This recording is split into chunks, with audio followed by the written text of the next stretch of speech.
Siin uudistestuudio mikrofoni juures Rohkede Pelak.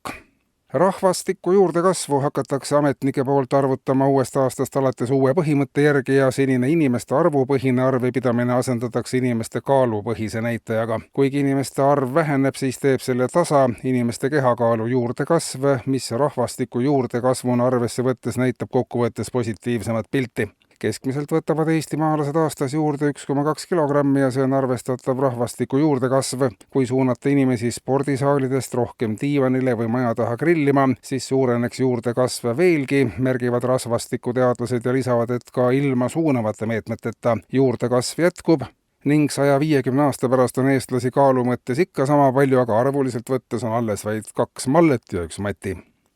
Ja innovatsioonist. Järjest enam kaubandusettevõtteid annab teada, et läheb üle viipemaksetele. Kui inimesel endal raha ei ole, saab ta kassa juures seistes kellelegi järjekorras seisjatest viibata, et tule hea, maksa minu eest ka ära. Kui ostja, kellele viibati on nõus, viipab ta omakorda kassapidajale ja kassapidaja viipab vastu, et sai aru.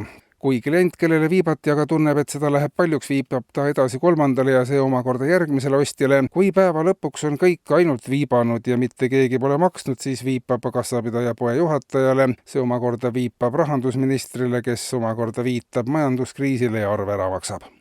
Tervisekassa annab aga teada, et lõpetab kokkuhoiu tõttu alates järgmisest nädalast viirusnakkustesse haigestunud inimestele haigushüvitise maksmise ja läheb üle uuele kompenseerimise korrale, mille kohaselt ei maksa haigestunud inimesele haigushüvitist mitte tööandja või Tervisekassa, vaid just see inimene, kes haigestunud inimesele nakkuse andis. Seoses sellega palub Tervisekassa inimestel senisest hoolikamalt jälgida ümbritsevaid inimesi, kui keegi kas linnatänaval, ühistranspordis või töö juures nina luristab, köhib või aevastab, tuleb igaks juhuks küsida nimi, isikukood, et puhuks, kui näiteks toimub hiljem nakatumine, saaks Tervisekassa köhijalt välja nõuda haigestununa makstava haigushüvitise. Väheneb ka koormus Tervisekassale ja ka inimesed on ettevaatlikumad ja ei käi enam nii palju haigena ringi kui varem.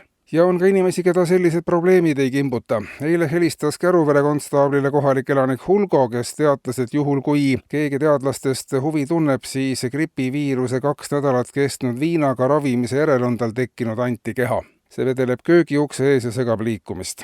Kohale sõitnud konstaabel viis naaberkorteris elava Anti keha naaberkorterisse tagasi. Hommikul selgitusi jagades ei olnud Antil endal ühtegi versiooni, kuidas tema keha naabri juurde sattus ja see pakub talle endale ka sageli teaduslikku huvi. Kuulsite uudiseid.